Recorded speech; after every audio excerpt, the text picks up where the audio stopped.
जिज्ञासु मित्रों, बहुत बहुत अभिनंदन है आप सभी का दिव्य सृजन में। प्रत्येक दिवस की भांति आज भी हम यहाँ पर लाइव चर्चा का यह कार्यक्रम शुरू कर रहे हैं और आज का जो विषय है योग सूत्र पर हमारी चर्चा चल रही है। तो योग सूत्र पे जो हमारी चर्चा चल रही है उसी में इन सिद्धियों की चर्चा भी चल रही है। दूरदृष्टि और गुप्त वस्तुओं का ज्ञान कैसे होता है, महर्षि पतंजलि इस विषय पर भी चर्चा आगे करते हैं। कुछ और सिद्धियों पर भी चर्चा करते हैं, उसको साथ में लेते हुए हम इस सूत्र तक जाएंगे जहां पर आज के विषय की चर्चा की गई है। तो कल हमने सुना कि किस प्रकार से महर्षि पतंजलि ने कहा कि मृत्यु का ज्ञान भी संभव है, मृत्यु का सही सही समय भी पता लगाया जा सकता है अगर योगी धारणा करे, संयम करे प्रारब्ध कर्म में, तो निश्चय ही यह भी किया जा सकता है। अगले सूत्र में महर्षि पतंजलि कहते हैं मैत्र्यादिषु बलानि, मैत्री आदि में संयम करने से मैत्री आदि बल की प्राप्ति होती है, मैत्री बल की प्राप्ति होती है। यह मैत्री बल क्या है? पीछे के पिछले अध्याय में महर्षि पतंजलि ने कहा था कि मैत्री करुणा मुदेति तृष्णो भावाना, अर्थात मैत्री करुणा मुदिता, ये तीन भावनाएं हैं। आपने अगर ध्यान से आप सुन रहे हैं तो आपको पहले भी ये चर्चा हो चुकी है एक बार। हाँ, बल की चर्चा नहीं हुई है, लेकिन मैत्री करुणा मुदिता अर्थात जो लोग सुखी हैं उनके प्रति मैत्री भाव रखना चाहिए, जो लोग दुखी हैं उनके प्रति करुणा भाव रखना चाहिए, तो करुणा बल की प्राप्ति होती है। जो लोग सुखी हैं उनके प्रति मैत्री भाव रखने से मैत्री बल की प्राप्ति होती है। जो दुखी हैं उनके प्रति करुणा, जो पुण्य आत्मा है उनके प्रति हर्ष की भावना, और जो पाप आत्मा है उनके प्रति उपेक्षा की भावना रखने की बात पहले भी योग सूत्र में हो चुकी है। तो इसलिए मैत्री बल, योगी मैत्री बल का विकास करता है अपने भीतर। मैत्री आदि में संयम, मैत्री में संयम कर कर वह मैत्री बल का विकास कर लेता है और शीघ्र ही कोई भी उसका मित्र बन जाता है, ऐसा भी देखा जाता है। इसी तरह से आगे महर्षि पतंजलि कहते हैं बलेषु हस्ति बलादिनी, बल के स्वरूप में संयम करने से योगी को हस्ती आदि बल की प्राप्ति होती है। हस्ती आदि मतलब कि हाथी जैसा बल भी प्राप्त कर सकता है। पक्षी के बल में संयम करके पक्षी का बल प्राप्त कर सकता है, वायु के बल में संयम करके वायु का बल प्राप्त कर सकता है। ठीक, तो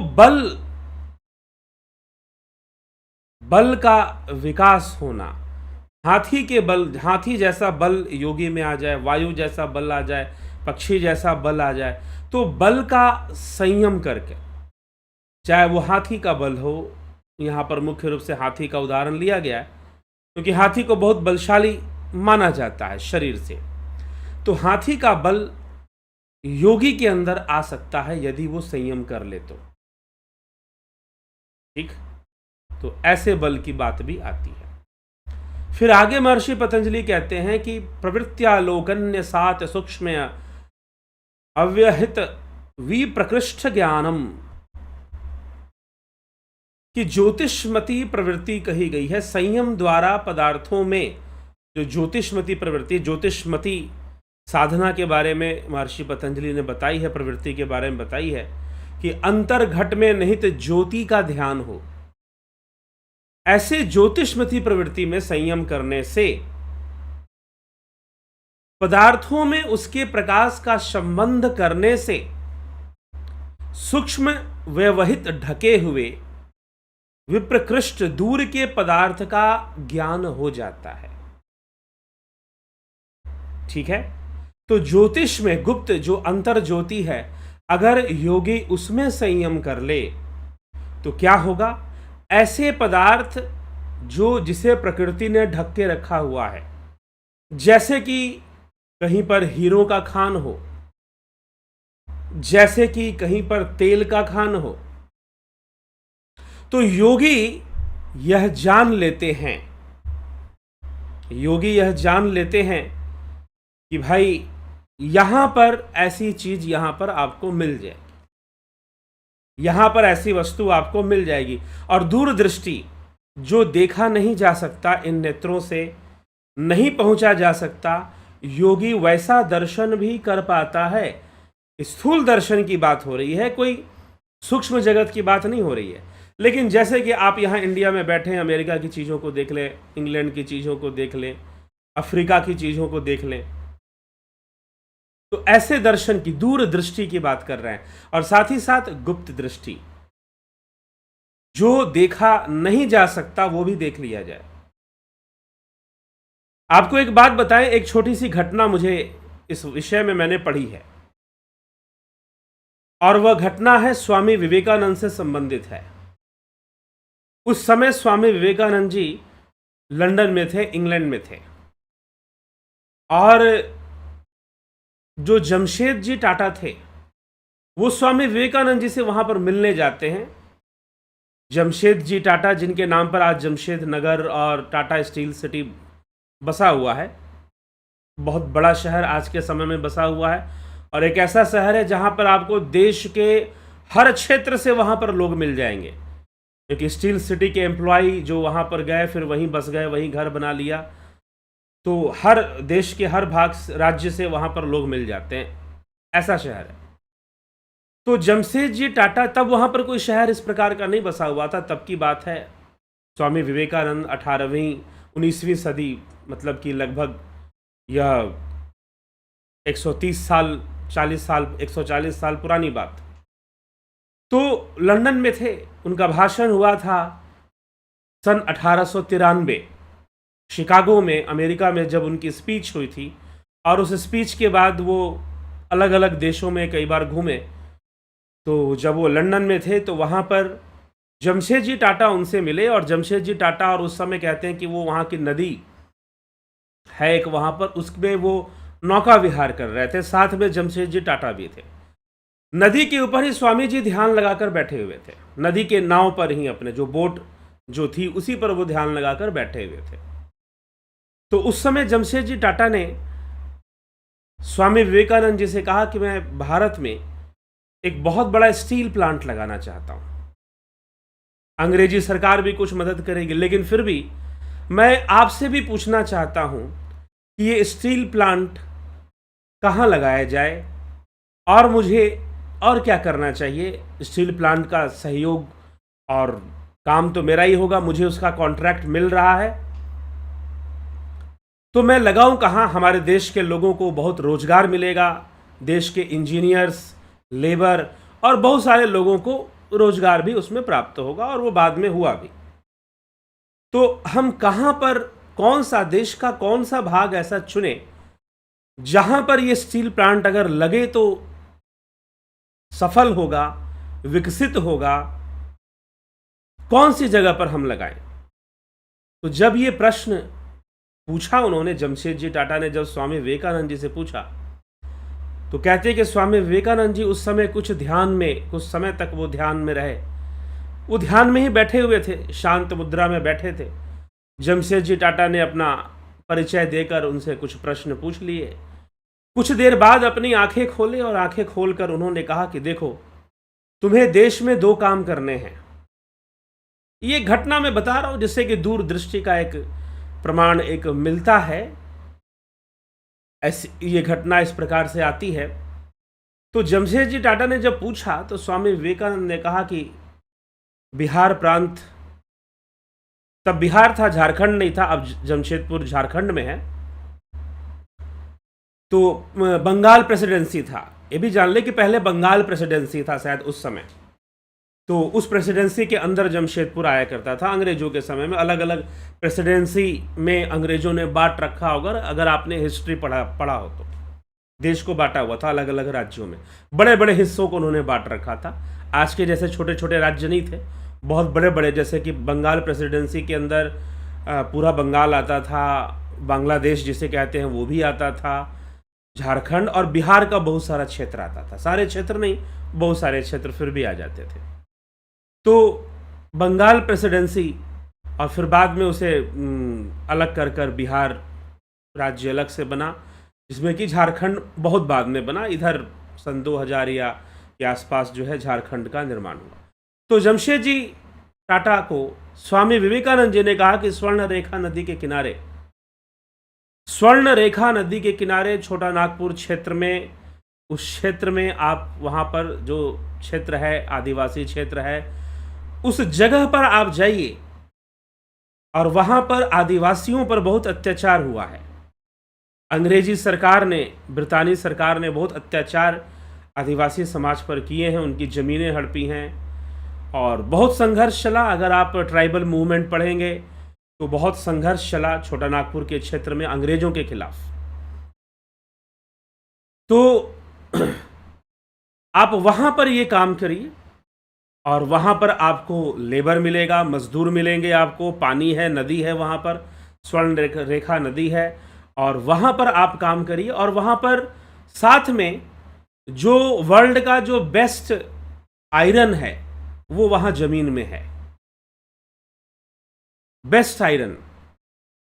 तो बेस्ट क्वालिटी ऑफ आयरन जो है आपको वो भी वहाँ के खानों में मिल जाएगा, खनिजों में, वहाँ अगर ज़मीन की खुदाई हो। तो इस तरह से स्वामी विवेकानंद जी को गाइड किया कि तो आप वहाँ पर काम कीजिए। और आज टाटा ग्रुप का जितना भी बिजनेस है वो उस स्टील सिटी पर डिपेंड करता है। टाटा ग्रुप और टाटा की गाड़ियाँ आज विदेशों में भी बिक रही हैं, विदेशों में भी चल रही हैं। तो स्वामी विवेकानंद जी का उसमें एक हाथ था, एक बहुत बड़ा हाथ था, छोटा भी नहीं कहेंगे। दूसरी बात, स्वामी विवेकानंद जी ने कहा कि आपको एक वैज्ञानिक संस्थान का निर्माण करना है जहां से हमारे देश में वैज्ञानिक पैदा हो, क्योंकि कोई ऐसा इंस्टीट्यूट नहीं है जो साइंटिस्ट को बनाए हमारे देश में। तो उन्होंने कहा कि आपको एक साइंटिस्ट, एक साइंस का एक बहुत बड़ा इंस्टीट्यूट भी आपको बनाना है। तो जमशेदजी टाटा ने बेंगलुरु में IISc को डेवलप किया था, IISc बनाए थे, इंडियन इंस्टीट्यूट ऑफ साइंसेस। आप वहाँ भी जाएंगे तो आपको स्वामी विवेकानंद की वहाँ पर मूर्ति आपको मिलती है IISc में, इंडियन इंस्टीट्यूट ऑफ साइंसेस में। तो इस तरह से स्वामी विवेकानंद ने एक बहुत ही दूरदृष्टि रखकर और बहुत ही गुप्त विषय को जमशेदजी टाटा के सामने प्रकट कर दिया। कल्याण हेतु, हाँ, योगी कल्याण हेतु ही ऐसा कुछ करते हैं, लेकिन यह संभव है कि योगी अगर उस ज्योति का ध्यान करें तो दूरदृष्टि और गुप्त विषयों को देख लेना, जो प्रकृति ने ढाक कर रखा हुआ है उनको देख पाना योगियों के द्वारा संभव होता है, योगियों के द्वारा संभव होता है। तो यह हमें दूरदृष्टि का प्रमाण मिलता है। इसी तरह से दूरदृष्टि की एक और घटना आती है महाभारत में। महाभारत में जो श्रीमद् भगवद गीता आप पढ़ते हैं, महाभारत ग्रंथ का ही एक अंग है श्रीमद् भगवद गीता, भीष्म पर्व से लिया गया है। तो श्रीमद् भगवद गीता वास्तव में क्या है? संजय ने धृतराष्ट्र को जो सुनाया, इसीलिए श्रीमद् भगवद गीता का जो प्रथम श्लोक है वो धृतराष्ट्र उवाच है, धर्म क्षेत्रे कुरुक्षेत्रे समवेता युवत्स्व मामका पांडवा शैव किम कुर्वत संजय। हे संजय, बताओ कि धर्म भूमि कुरुक्षेत्र में मेरे और पांडवों के पुत्रों ने क्या क्या किया, उनका युद्ध कैसा चल रहा है, युद्ध प्रारंभ हुआ कि नहीं हुआ, मेरा पुत्र दुर्योधन क्या कर रहा है और पांडु पुत्र अर्जुन भीम क्या कर रहे हैं। बहुत सारे प्रश्न धृतराष्ट्र संजय से पूछते हैं और संजय उनका उत्तर देते हैं। भगवान कृष्ण और अर्जुन के बीच जो संवाद चल रहा है वह भी संजय धृतराष्ट्र को सुना रहे हैं। तो जो गीता का जो संवाद है मात्र कृष्ण और अर्जुन के बीच नहीं है, साथ ही साथ धृतराष्ट्र और संजय के बीच भी चल रहा है। वो सारे उपदेश जो कृष्ण अर्जुन को दे रहे हैं वो सारे उपदेश संजय भी धृतराष्ट्र को दे रहे हैं। संजय भी सारी बात धृतराष्ट्र को बता रहे हैं। तो यह विषय यहां पर आता है, लेकिन परिवर्तन अर्जुन के अंदर है, क्योंकि अर्जुन को प्रैक्टिकल ज्ञान मिलता है और धृतराष्ट्र को वह नहीं प्राप्त होता। धृतराष्ट्र मोह के वशीभूत ही रहता है। तो श्रीमद् भगवद गीता में संजय के पास क्या है? संजय के पास दूरदर्शन की दृष्टि है, दूरदृष्टि है, दूर की चीजें वो देख सकता है। उसके पास दूरदृष्टि है, दूर की चीजें वह देख सकता है। संजय परम कृष्ण भक्त है और योगी प्रवृत्ति का भी है। ठीक है, दुर्भाग्यवश कहें या जैसे भी, अपने प्रारब्ध से, अपने कर्म से वह नौकरी करता है हस्तिनापुर में, धृतराष्ट्र की नौकरी करता है, लेकिन फिर भी वह मन से कृष्ण के प्रति समर्पित है, योगी प्रवृत्ति का है और उसका योग बल ऐसा है। अब उसे आप भगवान कृष्ण की कृपा कहिए या उसकी अपनी साधना कहिए, वो एक अलग टॉपिक पर हम चले जाएंगे। फिर उसके पास दूरदृष्टि है और वो योग बल ही है, जिससे कि वो देख सकता है, दूर की चीजें देख सकता है। और संजय दूर की चीजें देख रहा है, महाभारत का पूरा दृश्य देख रहा है और धृतराष्ट्र को पूरी घटना की सूचना उसे दे रहा है। धृतराष्ट्र को सारी बात बता रहा है कि भाई राजा, ऐसी ऐसी घटनाएं, महाराज ऐसी ऐसी घटना घट रही है, ऐसी ऐसी बातें कृष्ण कह रहे हैं, ऐसी ऐसी बातें अर्जुन को समझा रहे हैं। तो भगवान कृष्ण जो भी युद्ध भूमि में घटित हो रहा है संजय देख रहा है। तो दूरदृष्टि, दूर की चीजों का आभास हो जाना, दूर की चीजों को देख लेना, निरंतर ध्यान करने से, उस ज्योति में ध्यान करने से, ज्योति साधना करने से,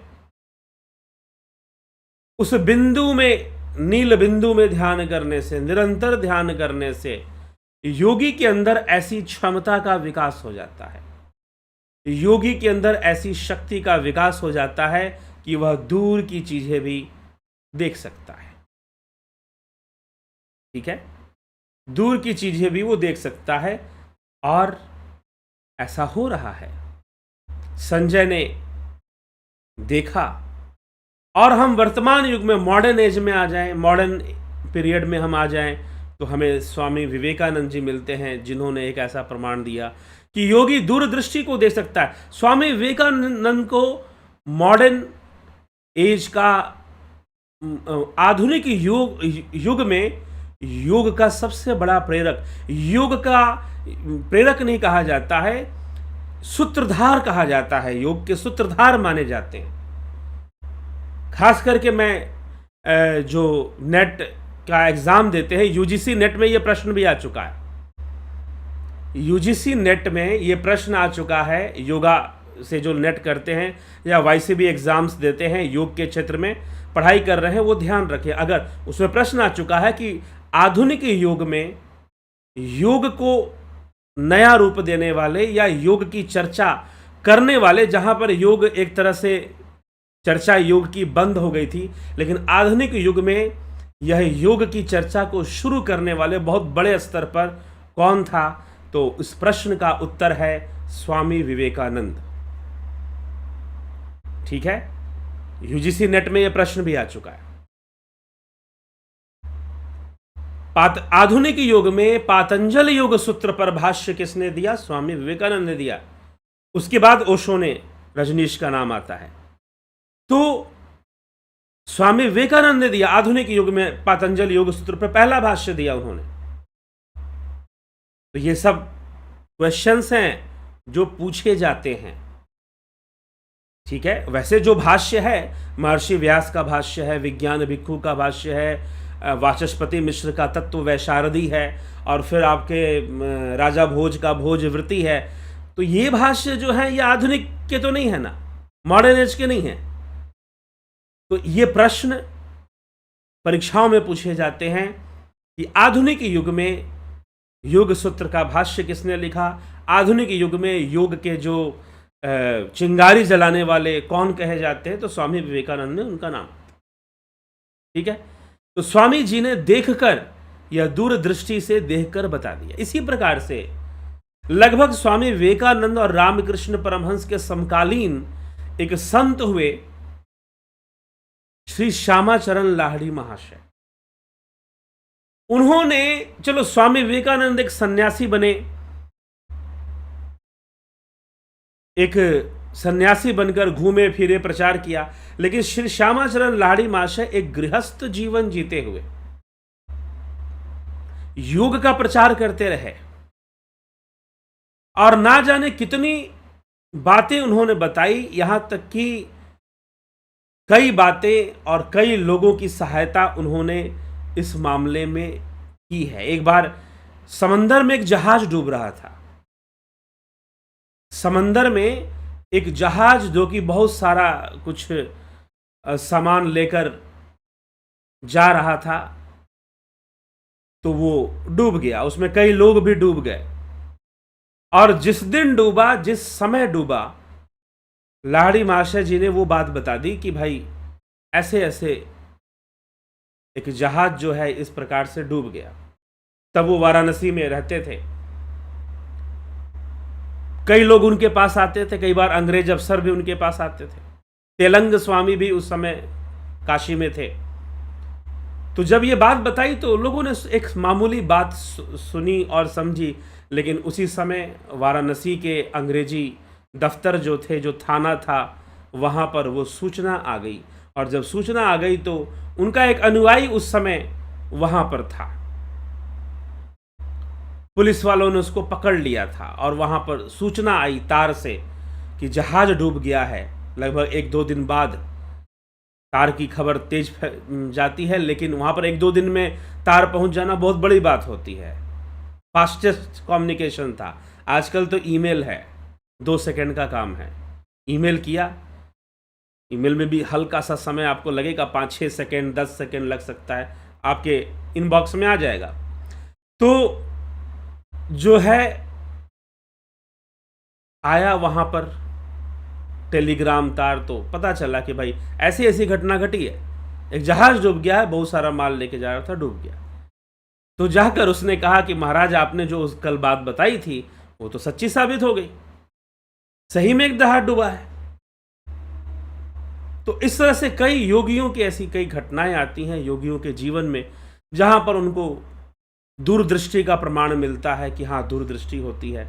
स्वामी विवेकानंद हो गए, श्यामाचरण लाहिड़ी महाशय, द्वापर युग में संजय का पूरा जो है यह सब सुनाना, संजय का पूरा यह सब सुनाना, ऐसी कई कथाएं आती हैं।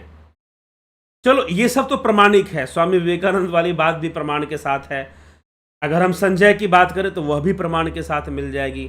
आप पुराण पुरुष श्री श्यामाचरण लाहिड़ी महाशय, उनके बारे में प्रमाण के रूप में हमें मिल जाती। और भी कई कथाएं और इस विषय में संतों के बारे में बताई जाती है कि संत रामदास जी एक बार कथा कर रहे थे तो हनुमान जी वेश बदलकर वहां पर पहुंच गए। महाराष्ट्र की घटना है। तो वहां पर हनुमान जी पहुंच गए तो वो राम कथा सुना रहे थे।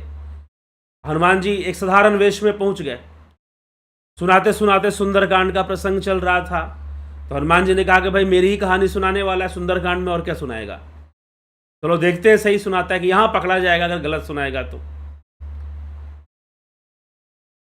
स्वामी रामदास जी ने कथा करते हुए कहा कि देखो, हनुमान जी जब अशोक वाटिका में गए तो वहां पर सरोवर था और सरोवर में सफेद कमल का फूल खिला था।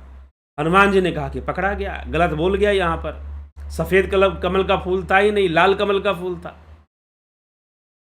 सफेद कमल का फूल नहीं था, लाल कमल का फूल था। हनुमान जी खड़े हो गए, लेकिन वेश तो साधारण था उनका। उन्होंने कहा कि महात्मा जी आप कुछ गलती कर रहे हैं, अशोक वाटिका में जो सरोवर था उसमें लाल कमल का फूल था, सफेद कमल का फूल नहीं था, आप गलत सुना रहे हैं। तो स्वामी जी ने कहा कि ठीक है भाई, बैठ जाओ, कोई बात नहीं। फिर कथा पीछे से ली उन्होंने और कहा कि विभीषण जी के घर से निकलने के बाद जब हनुमान जी अशोक वाटिका में गए तो वहां पर सरोवर था और वहां सफेद कमल का फूल था।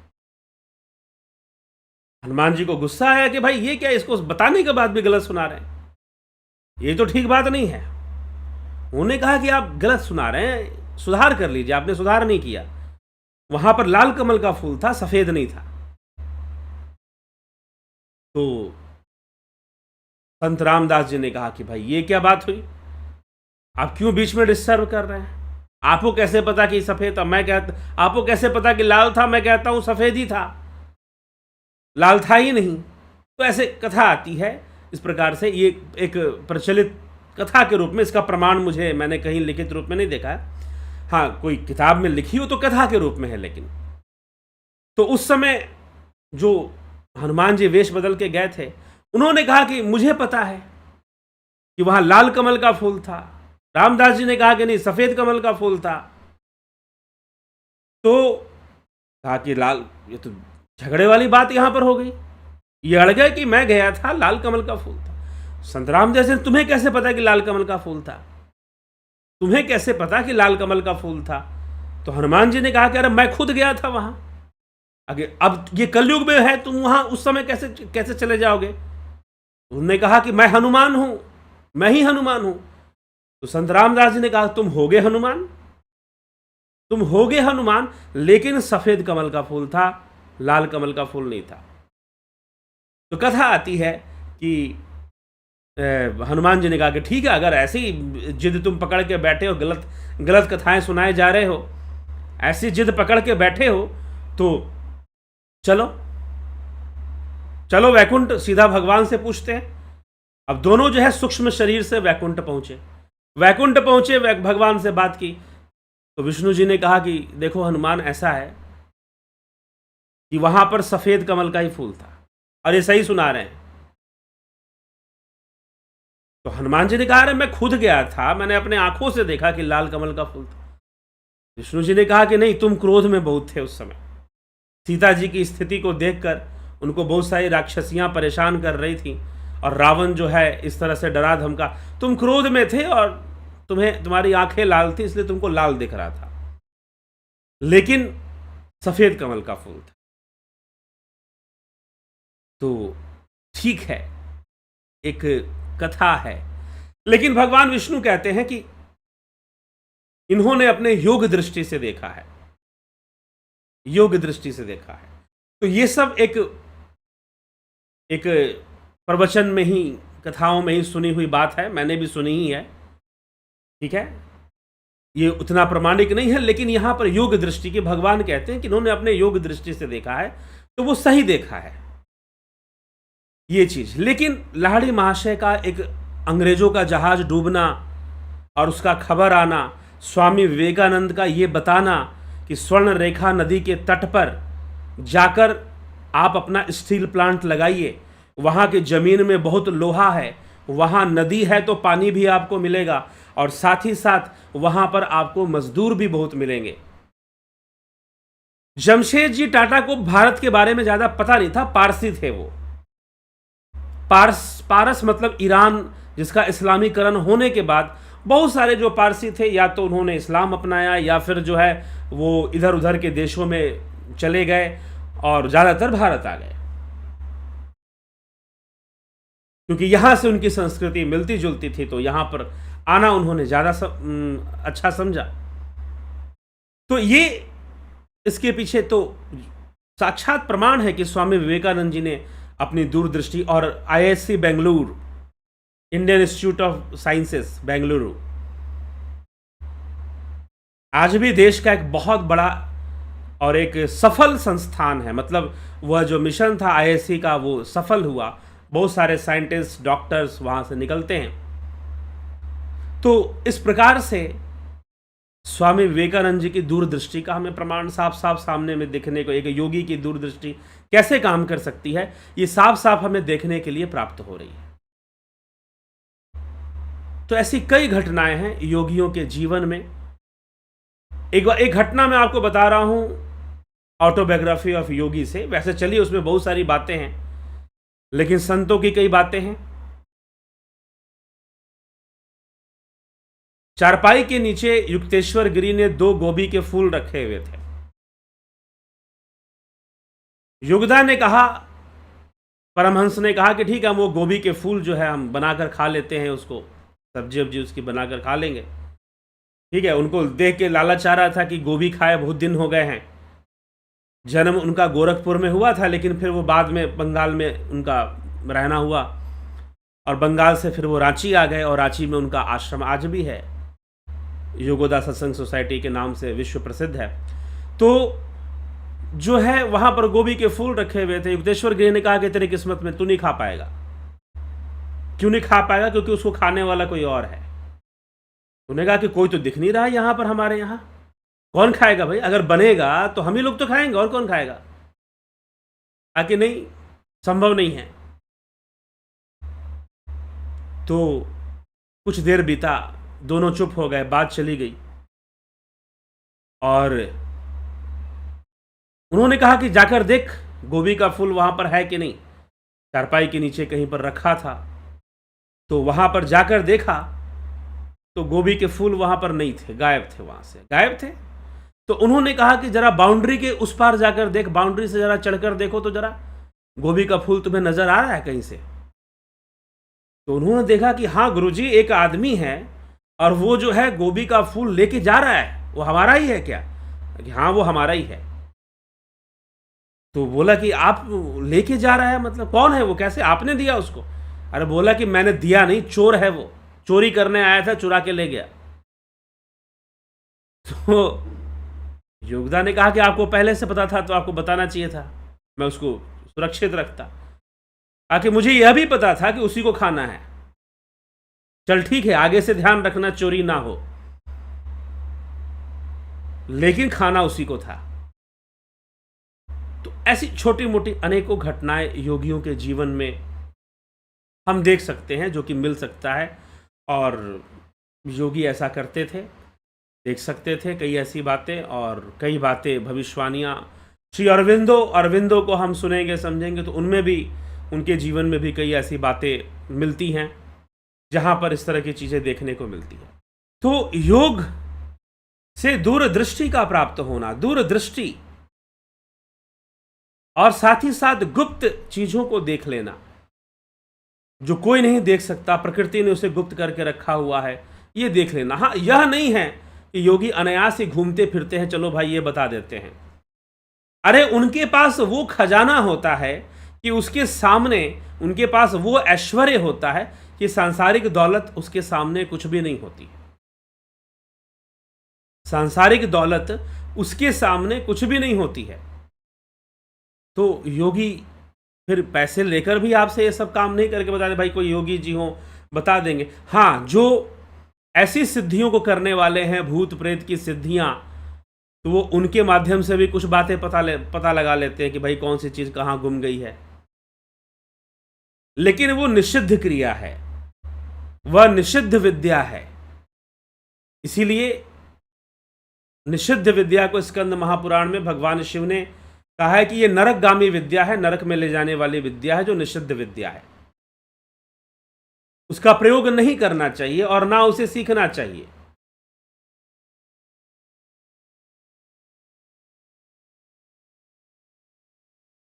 ठीक, तो ये हमें इसको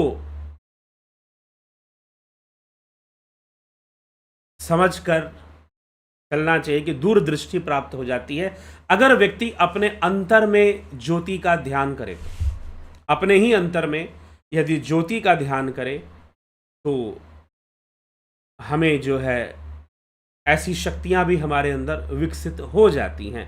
यह महर्षि पतंजलि यहाँ पर समझाना चाहते हैं। दूरदृष्टि आ जाती है और जो छुपे हुए विषय हैं, गुप्त विषय हैं, उनका ज्ञान भी हमें होना शुरू हो जाता है। ठीक है, लेकिन योगी कभी भी इन सब चीज़ों को पता करने के चक्कर में नहीं पड़ता, व्यक्तिगत रूप से कभी नहीं पड़ता, क्योंकि उसका जो अपना आनंद है वो मात्र ध्यान में है, मात्र तत्व में आनंद मिलता है और किसी विषय में आनंद नहीं मिलता। आनंद की प्राप्ति मात्र तत्व ध्यान से, तत्व में लगे रहने से मिलता है, नाद में लगे रहने से मिलता है, ना कि कहाँ पर क्या छुपा है, कहाँ पर कौन सी वस्तु है।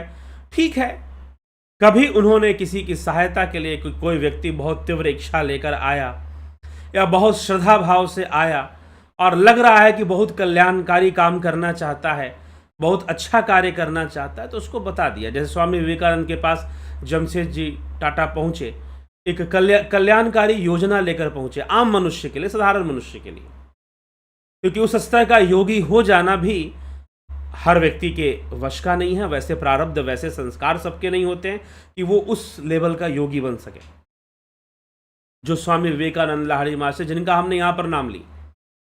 तो ये जो बातें हैं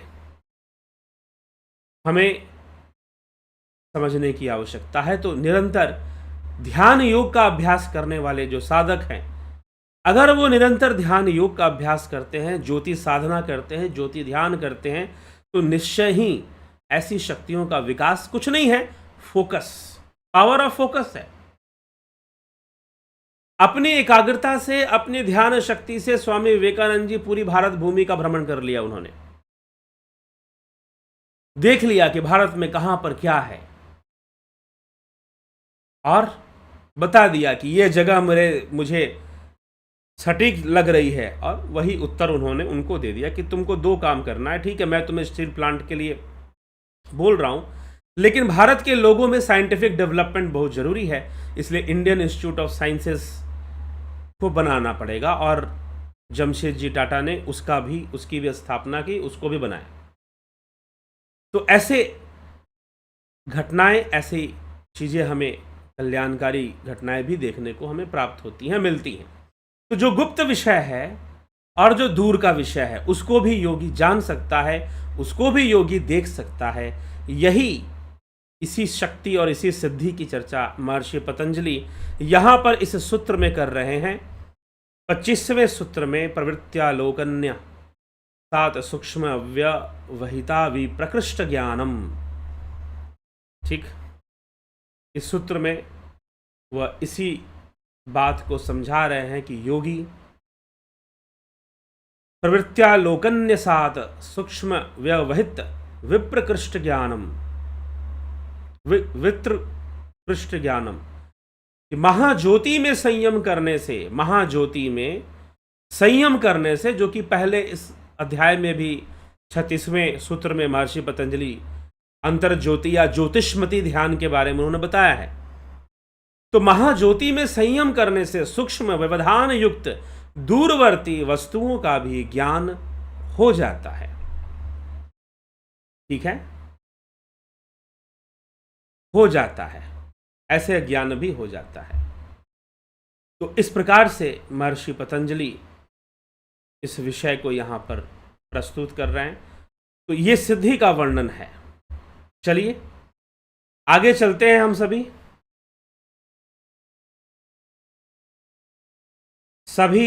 छठ व्रतियों को बहुत बहुत शुभकामनाएं। आज छठ पर्व का आखिरी दिन है, चौथा दिन है, जिसमें कि उदयाचल अर्थात उदित होते हुए सूर्य को अर्घ्य अर्पित किया जाता है, भोग अर्पित किया जाता है। और सबसे बड़ी बात, विशेषता क्या है इस पर्व की, छठ पर्व की विशेषता क्या है कि इसमें जो भी प्रसाद बनता है और या जो भी भगवान सूर्य को चढ़ाया जाता है वो प्राकृतिक रूप से जो शुद्ध होता है वही चढ़ाया जाता है। जैसे कि आपको इसमें पत्ते वाली हल्दी चढ़ती है, पत्ते वाला अदरक चढ़ता है, पत्ते वाली हल्दी चढ़ती है, पत्ते वाले गाजर, पत्ते वाले मूली, यह भी प्रसाद में चढ़ता है, लेकिन पत्ते वाले होने चाहिए। ठीक है, और व्रती भी ऐसे वस्त्र पहने जो सिला हुआ ना हो। जिसने व्रत किया है, जो पूजा कर रहा है, अर्घ्य दे रहा है, अर्घ्य देते समय सिला हुआ वस्त्र नहीं पहनना होता। तो ये सारे इसमें प्राकृतिक, और जो भी इसमें एक और इसकी विशेषता है कि इसमें जो भी प्रसाद तैयार होता है वो प्राकृतिक होता है। जो पकवान बनते हैं वो दुकान के नहीं हो सकते, इसलिए छठ पूजा में मिठाई वालों का बहुत नुकसान होता है, क्योंकि कोई भी मिठाई आप प्रसाद में नहीं रख सकते जो दुकान में बनकर आई है। आपको अपने घर में बनाना है और पूरी शुद्धता से बनाना है। ठीक है, आपको अपने घर में ही बनाना है, और जो बनता है वो भी चूल्हे पे बनता है, लकड़ी या उपले का जो चूल्हा होता है उस पे बनता है। ये जो गैस है, एलपीजी गैस के चूल्हे पे नहीं बनाया जाता प्रसाद। बना लेते होंगे लोग, लेकिन उसे शुद्ध नहीं माना जाता। तो ये सब इसमें ध्यान रखा जाता है। तो ये छठ महापर्व ये बीत गया, लेकिन साथ ही साथ एक बहुत दुखद घटना मोरबी में, गुजरात मोरबी में एक बहुत दुखद घटना, बहुत पुराना पुल जिस पे बहुत सारे लोग चढ़ गए और वो गिर गया। अचानक से वो टूटकर गिर गया। हैंगिंग ब्रिज था, वो लटका हुआ ब्रिज, केबल ब्रिज था अंग्रेजों के ज़माने का। अब वो टूट गया और टूटने के कारण लगभग 130 से 140 लोगों की मृत्यु की खबर आ रही है। बहुत दुखद घटना है, हृदय विदारक घटना है कि एक साथ इस तरह से घटना घटना। सचेत रहना चाहिए, सजग रहना चाहिए। देखिए, कुछ बातों को हमें भी समझना चाहिए। ठीक है, व्यवस्था की गलतियां हैं, प्रशासन की भी कमी है, अनदेखी है हम कह सकते हैं, और जिस मैनेजमेंट को दिया गया था उनकी भी गलती है। और ये भी कहा जा रहा है जो लोग चढ़े थे उनमें कुछ ऐसे युवा थे जो बहुत ज़्यादा पुल के ऊपर कूद रहे थे, हुड़दंग कर रहे थे। ऐसी भी सूचनाएं आ रही हैं समाचारों से, जो पता चल रहा है मैं भी वही बात बता रहा हूं कि कुछ युवाओं का, 20-25 युवाओं का समूह ऐसा था जो उस पर हुड़दंग मचाए हुए थे और भारी संख्या में लोग उस पर चढ़ गए थे। तो जब लोग चढ़ गए, हालांकि छठ पर्व से इसका कोई संबंध नहीं है, वैसे भी उस क्षेत्र में छठ पर्व का कोई ऐसा नहीं है कि वहाँ बहुत मनाया जाता हो, लेकिन नहीं तो लोग ये भी कहते हैं कि भाई शायद छठ का भीड़ आ गया, क्योंकि छठ में भीड़ होती है। लेकिन जो वहाँ पर जो गए थे वो पर्यटक थे, वो घूमने की दृष्टि से गए थे, फन की दृष्टि से गए, फन करने गए थे। आजकल फन का टाइम है ना, बहुत लोग बड़ी बातें करते हैं, चलो फन करते हैं, चलो एंजॉय करते हैं। तो कई बार एंजॉय करने में और आजकल देखिए बहुत सावधान रहिए। मैं बताऊं, आप अपने बच्चों पर बहुत ध्यान रखिए, अपने ऊपर बहुत ध्यान रखिए, ये फन के चक्कर में मत पड़िए। आजकल लोग देखते हैं, शॉर्ट वीडियोस देखते हैं, कोई कैसे शॉर्ट वीडियो बना रहा है, वो कुछ करके दिखा देना चाहता है जो लोगों को बड़ा अजीब सा लगे, वियर्ड सा लगे। भैया ऐसे शॉर्ट वीडियो, कई मौतें हुई हैं शॉर्ट वीडियो बनाने के चक्कर में कि हमें कहीं से भी सस्ती प्रसिद्धि मिल जाए, हमें कहीं से भी सस्ती चीप फेम चाहते हैं लोग, चीप फेम। और उसके लिए वो नहीं देखते हैं, हाँ ठीक है हमारा नाम हो रहा है ना, 10 लोग हमको पूछ रहे हैं, कुछ भी करने के लिए तैयार हो जाएं। ऐसे शॉर्ट वीडियोस में भी कई मौतें हुई हैं। एक दिन मुझे एक बात हुई इस तरह से, और इसके लिए कोई जागरूक नहीं कर रहा है कि शॉर्ट वीडियोस आप देखते हैं लेकिन उससे प्रेरणा मत लीजिए, प्रेरित होकर मत सोचिए कि भाई इसने वीडियो बनाई, इसके इतने व्यूज आ गए, चलो मैं भी वीडियो बनाता हूं, कुछ करके दिखाता हूं, मेरे भी व्यूज आते हैं, मैं भी छत पे जाता हूं, एक छलांग लगाता हूं और कुछ करता हूं। ठीक है, हाथ जोड़कर प्रार्थना है आप सभी से, इस तरह के वीडियोस बनाने के चक्कर में कभी मत पड़िएगा, इस तरह का शॉर्ट वीडियो क्रिएट करने के चक्कर में कभी मत पड़िएगा। बहुत महंगा पड़ सकता है, और कई बाइकर्स मर गए स्टंट दिखाने में, वीडियो बनाने के चक्कर में, कुछ दिखाने के चक्कर में कुछ हो गया, घटनाएं घट गई बहुत सारी। ठीक है, तो इसीलिए ऐसे शॉर्ट वीडियोस से आप प्रेरणा मत लीजिए। अगर आप लेंगे तो पता नहीं क्या से क्या, पता नहीं, वो एक कथा आती है ना कि एक महिला थी, एक, मैंने बहुत, मुझे ध्यान नहीं है पूरी तरह से वो कहानी, शायद प्रेमचंद की कहानी है वो, मुंशी प्रेमचंद्र की, कि संभवतः मैंने कहीं पर देखी थी। होता क्या है कि एक महिला होती है, वो सारी महिलाएं गांव की जाती हैं, वो नई चूड़ियां और जो है कपड़े खरीद के लाते हैं, ये भी जाती है नई चूड़ियां, लेकिन इसकी चूड़ियों की कोई प्रशंसा नहीं करता। इसको बड़ा दुख होता है कि मैंने चूड़ियां नहीं पहनी है, कपड़े नए पहने हैं, किसी ने प्रशंसा नहीं की, मेरे पति ने भी प्रशंसा नहीं की, घर वालों ने भी प्रशंसा नहीं की। ठीक है, इतने में क्या हुआ कि कहीं से कुछ दुर्घटना घट गई, उसके घर में आग लग गई, और जब आग लग गई तो आग की रोशनी में उसकी चूड़ियां चमकने लगी। लाख की चूड़ियां पहले बनती थी, वो चमकने लगी, और जब चमकने लगी तो उसकी सखियों ने कहा कि अरे तेरी चूड़ी कितनी चमक रही है, और वो भूल गई कि घर में आग लगी हुई है। अरे उसी आग में तो चमक रही है। ठीक है, तो इतनी मूर्खता ना बने, प्रसिद्धि के लिए मूर्ख ना बने।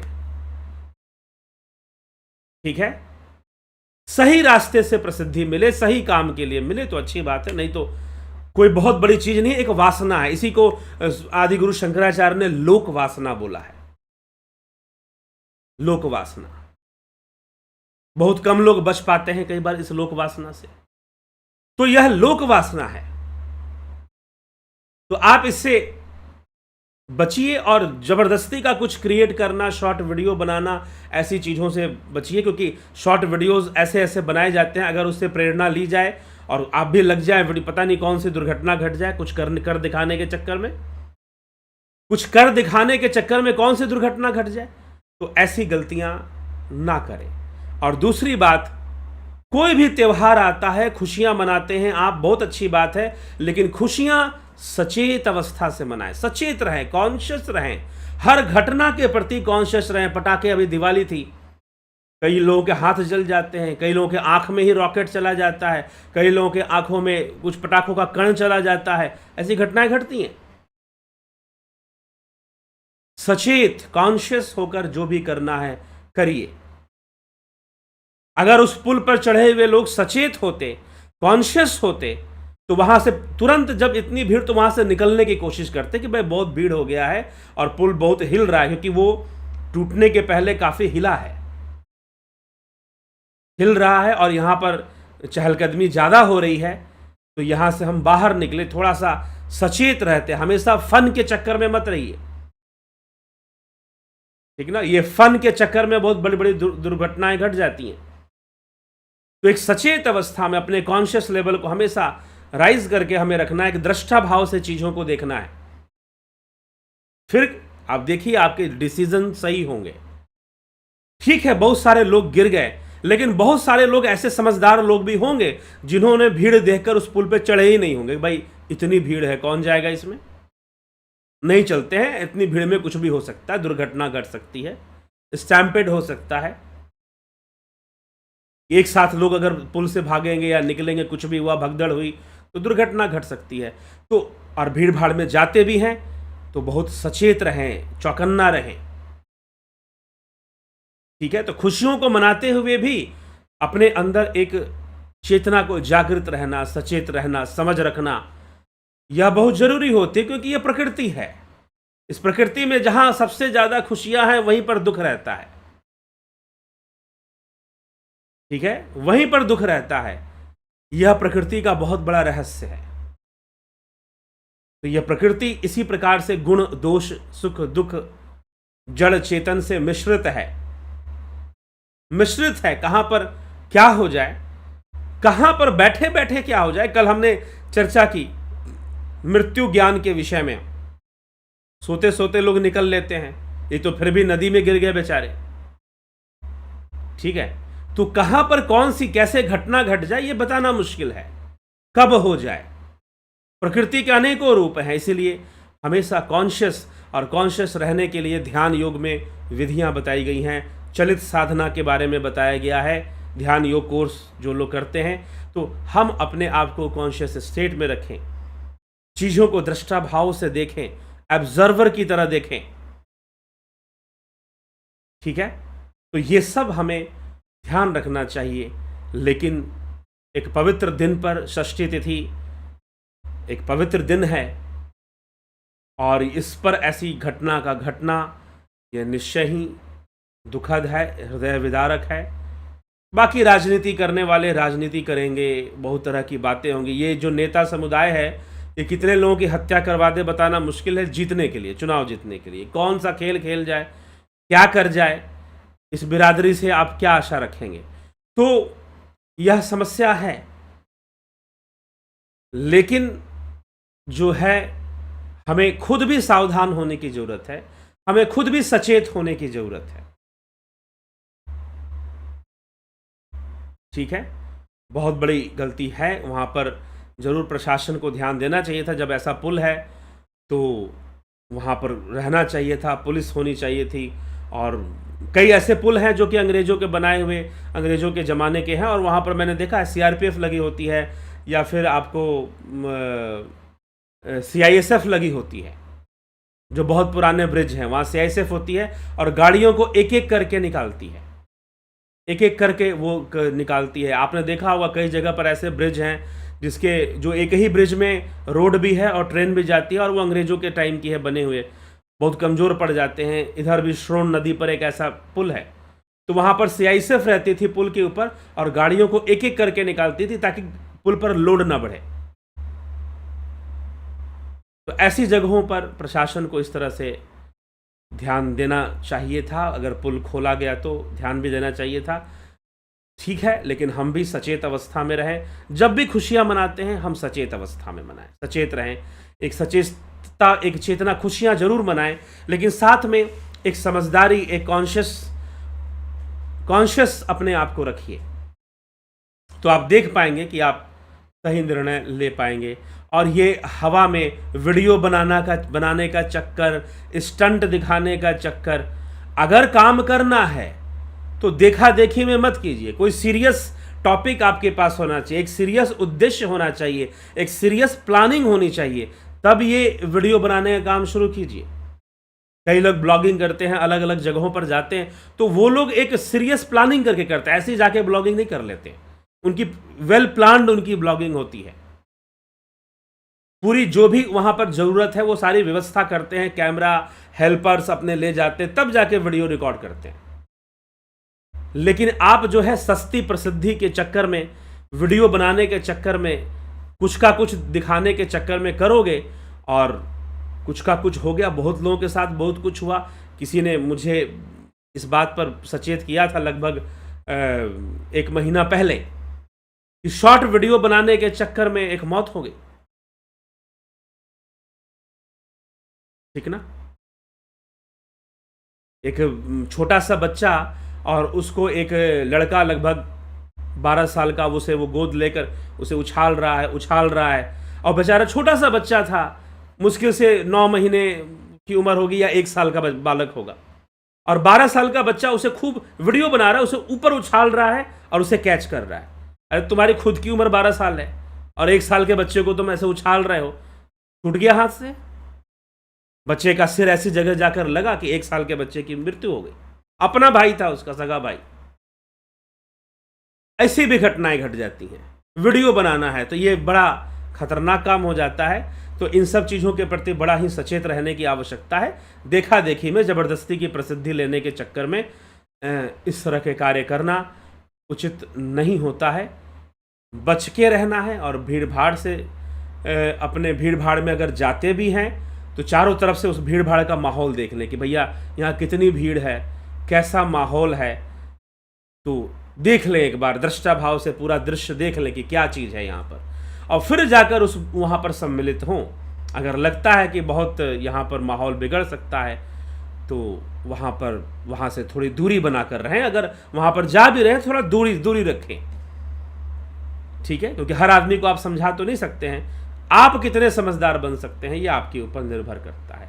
तो ये एक सचेत अवस्था भी हमें अपने प्रयोग में लाना चाहिए और सचेत होकर हमें चीज़ों को देखना चाहिए। अगर हम फोकस, यही तो फोकस है, पूरा जो योग सिद्धियां हैं किस पर डिपेंड करती हैं? आपके फोकस पर, आपके प्रेजेंस ऑफ माइंड पर, और कुछ भी नहीं है योग सिद्धि। यहां जितनी भी सिद्धियों की बातें चल रही है कि मृत्यु का ज्ञान हो जाएगा, गुप्त वस्तुओं को देख लोगे, दूर की चीजों को देख लोगे, क्या है? मिरेकल ऑफ फोकस है, ठीक ना। ये आपके फोकस का चमत्कार है और कुछ भी नहीं है ये। इसलिए कहते हैं कि अगर सूर्य की किरणें आती हैं, अगर आप उसे फोकस कर दो एक बिंदु पर, आप एक मैग्नीफाइंग ग्लास लगा दो, वो एक पॉइंट पर जब फोकस होगी तो वहां वो अगर कागज हो, सूखी घास हो तो आग लग जाएगी। वहां इतनी ताकत आ गई जब वो इकट्ठी हो गई। तो वैसे ही आप अपने फोकस का इस्तेमाल कीजिए।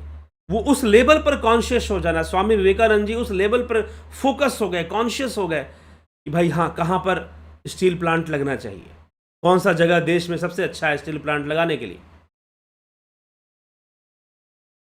ठीक है। तो ये सारी बातें हमें समझने की, ये कुछ नहीं है, ये मिरेकल ऑफ फोकस है। आपका फोकस कितना बेहतर है, आप कितने कॉन्शियस हैं, आप कितने फोकस्ड हैं। तो और ध्यान योग कुछ नहीं करता है, आपके फोकस को एक्स्ट्रा ऑर्डिनरी लेवल पर ले जाता है, आपको परम शांति और आनंद की अनुभूति कराता है। एक स्टिलनेस, एक शांति, एक स्थिरता का अनुभव आप ध्यान योग से करते हैं। और जितनी साधना करते हैं, जितना अभ्यास करेंगे, व्यवधान बीच में आते हैं, लेकिन फिर वो धीरे धीरे बढ़ते जाएगा, बढ़ते जाएगा। और जितना बढ़ेगा आपका कॉन्शियस लेवल बढ़ता जाएगा, आपका फोकस बढ़ता जाएगा। ठीक है, बहुत सारी चीज़ें होनी शुरू हो जाएंगी। तो अभ्यास करते रहने की आवश्यकता है। और जो अभ्यास नहीं करते, जिन्होंने ध्यान योग का कोर्स ही नहीं किया, उनको आवश्यकता है कि ध्यान योग का कोर्स करें। और नहीं तो अभ्यास बाकी लोगों के लिए ज़रूरी है, जिन्होंने ध्यान योग का कोर्स कर लिया है, अभ्यासरत रहें। और उस अभ्यास की जो वृत्ति है, उसकी जो एक वृत्ति है, वो आप बाहर भी बनाए रखिए। ये नहीं कि जितनी देर ध्यान में बैठे उसके बाद भी चलित साधना में रहिए, फोकस माइंड में रहिए, सचेत अवस्था में रहिए। ठीक है, कर्मों से जो चीजें आनी हैं वो आती हैं, लेकिन योग के अंदर वो बल है कि वो कर्मों को भी नष्ट कर सकता है। यही भगवान कृष्ण श्रीमद् भगवद गीता में कहा है, यथे धांसी समिधोर अग्नि भस्मसात कुरुते अर्जुन, ज्ञान अग्नि सर्व कर्माणि भस्मसात कुरुते तथा। कि जिस प्रकार से समिधा जलती है हवन कुंड में, वैसे ही ज्ञान अग्नि में कर्मों का नाश हो जाता है। तो सचेत अवस्था रहे। और ये दुखद घटना घटी है, उतावलेपन होने की आवश्यकता नहीं है। उसमें यूथ ज़्यादा थे, युवा ज़्यादा थे, 16-17 साल से लेकर 20-25-30 साल तक के लोग ज़्यादा संख्या में थे, कुछ महिलाएं और छोटे बच्चे भी थे। तो ऐसी घटना घटी जो कि दुखद घटना है, और इसमें सबकी लापरवाही है। कुछ लापरवाही उन लोगों की भी है जो उस पुल पर चढ़े थे, ठीक ना, जो उस पुल पर चढ़े थे उनकी भी लापरवाही कुछ है। तो इतनी भीड़ में जब चढ़े हैं तो खुद को भी अंदाज़ा होना चाहिए कि ये पुल, आप जब उस शहर के हैं, जानते हैं उस पुल के बारे में कि भाई कितना पुराना पुल है। और वैसे भी आप लक्ष्मण झूला चले जाइए, ऋषिकेश बना हुआ है, काफ़ी प्रोटेक्शन उसको दिया हुआ, लेकिन एक साथ अगर 1000 लोग, 500 लोग, 700 लोग घुस जाएंगे तो क्या होगा फिर। ठीक है, तो इस तरह के कई ब्रिजेस हैं, वहाँ पर ध्यान रखिए। इस तरह से उसमें भीड़ लगाने के चक्कर में खुद भी हमें नहीं पड़ना चाहिए। और चढ़ गए तो ठीक है, शांति से रहिए। अब वहाँ पर जाके हुड़दंग कर रहे हैं, कूद रहे हैं, पुल को खूब हिला रहे हैं, डुला रहे हैं, तो घटना इस तरह से लापरवाही से घट जाती है। हो सकता है कुछ लोग वीडियो ही बनाने गए होंगे, मुझे पता है, पुल है, खुला है, नया है, चलो मोबाइल लेके चलते हैं, कैमरा से वीडियो बनाते हैं, देखते हैं क्या हो रहा है। ठीक ना, वीडियो बनाते हैं, चलो चले गए होंगे। जो लड़के कूद फान रहे थे उसके ऊपर, वो इसीलिए गए होंगे कि वीडियो बनाएंगे, वहीं पुल पे जाकर कुछ स्टंट करेंगे। तो यही वीडियो बनाने वाला जो चक्कर है ना, ये बड़ा खतरनाक हो चुका है आज के समय में। तो इसलिए थोड़ा सा, ठीक है, वीडियो बनाइए, जहाँ ज़रूरत है वहाँ पर बनाना, लेकिन इस बहुत बड़े बड़े रिस्क लेके बनाना, और जहाँ पर आपको किसी की सहायता करनी है आप उसकी वीडियो बनाए जा रहे हो, तो इस तरह के बहुत सारे काम होने शुरू हो जाते हैं। ठीक है, बनाना चाहिए, प्रूफ्स के लिए भी काम आती हैं, प्रूफ्स में भी काम आती है, लेकिन उसमें अपना जो कर्तव्य है, अपनी जो चेतना है, अपना जो फोकस है, उसे लॉस्ट मत कीजिए, उसे खोइए मत, अपना फोकस बना के रखिए। तो बहुत ज़्यादा सावधान होने की ज़रूरत है आजकल। ये वीडियो बनाने के चक्कर में पागल मत होइए, ठीक है। तो इसीलिए सबसे यह आग्रह है, ज़रूर ध्यान दें, अपने बच्चों पर भी ध्यान दें। ठीक है, चलिए आगे बढ़ते हैं। और आपके कमेंट्स, जगत नारायण जी, शिखर शर्मा जी, नवज्योति नाथ जी, सविता नायक जी, बहुत अभिनंदन है। विक्रम सिंह जी, अवधेश कुमार, AK त्यागी, अमन कक्कर, राजू पाल जी, सभी का बहुत बहुत अभिनंदन है इस कार्यक्रम में। ठीक है।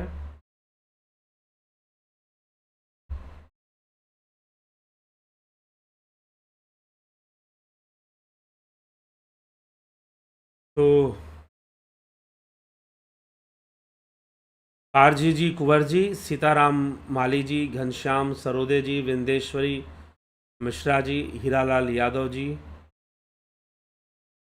कन्नौजिया जी, विनोद कुमार सूद जी, अबनी प्रधान, शिव स्मिता सावंत जी, शंकर प्रसाद, श्वेता राय सिन्हा जी, भरत शबलानी, उषा श्रीवास्तव जी, सतीश कुमार जी, बहुत अभिनंदन है, संतोष गुप्ता, डॉक्टर वीरेंद्र कुमार सिंह, गणेश आम्बेकर, नरसाराम जी, धनराज सिंह राजपूत, माधुरी कोल्हे, रुपेश सिंह राजपूत, केशव सिंह सूर्यवंशी, अमित सिंह सूर्यवंशी, बबीता धीमान, भीखू कुजाड़िया, मिथिलेश सिंह, रामविलास जी, विष्णुचंद्र मौर्य, अमित सिंह सूर्यवंशी जी, सबका अभिनंदन है। दीपा नागपाल, रतन सिंह, पुष्पा भाटी, काशीनाथ, रामलखन राजपूत, गंभीर शाह, शेखर मराठा,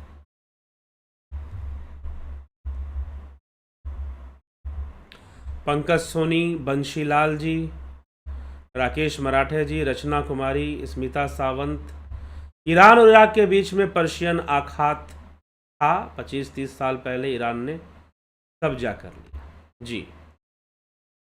हाँ, लेकिन वहाँ पर इस्लामीकरण जो है वो बहुत उससे भी पहले हुआ। तो नरेश मेहरा जी, सोमनाथ शिंदे, सृजनी महंता, बलवंत सिंह गोहिल, एम के पेडी, राकेश गुप्ता, ज्योति दत्ता, जलाराम रायका, शेखर मराठा, सब सच नहीं होता। तो जी क्या भाई, हाँ पुल के विषय में कह रहे, ठीक है। हाँ, समाचार वाले दिखाते हैं, वो भी अपने हिसाब से दिखाते हैं, बहुत सारी सच्चाई को नहीं भी दिखाते। पुल पे युवा कूद रहे थे, हाँ ठीक है। राम प्रकाश, नहीं वीडियोस भी आई हैं कि युवक जो है पुल को झूले की तरह झुला रहे थे, कुछ इस तरह से भी। गणेश पवार, रमेश मानव, अशोक माली जी, दयानंद जी, सृजनी महंता, अनिमा गुप्ता, मुझे ध्यान योग सीखना है। ठीक है अनिमा जी, आप संपर्क कर लीजिए व्हाट्सएप नंबर पे 9661802459, इस नंबर पर आप संपर्क। विवेक जायसवाल जी, अभिनंदन है आपका। 9661802459, इस नंबर पर आप व्हाट्सएप मैसेज कीजिए, कॉल नहीं करेंगे, व्हाट्सएप मैसेज करके आप ध्यान योग आपको सीखना है, आप ऐसी एक क्यूरी डाल दीजिए, आपको उस पर रिप्लाई मिल जाएगा, डिटेल भी बाद में मिल जाएगा, ठीक है। और जो भी जानकारी होगी, ध्यान योग होने वाला है, कोर्स नहीं होने वाला, जो भी जानकारी इससे संबंधित होगी आपको दे दी जाएगी, ठीक है। तो इसी के साथ विराम देते हैं, कल फिर मिलते हैं हम 9 बजे लाइव चर्चा में, ठीक है। बहुत बहुत आभार आप सभी का।